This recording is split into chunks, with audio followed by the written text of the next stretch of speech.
Hey guys, in this video, I will show you how to play against friends in Subway Surfers. Alright, so let's begin with the video. To play against your friends in Subway Surfers, the first thing you need to do is open the game. Once you're in the game, tap on the gear icon located at the top right corner of the screen. Here, you'll see two options, Play Games and Facebook. You can connect using either one, but in this example, we'll connect using Facebook.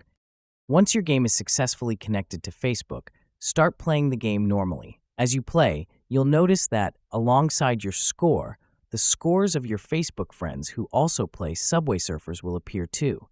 This way, you can compete with them and try to beat their high scores. And that's it. So that's basically how you can play against friends in Subway Surfers. So, that's all for this video.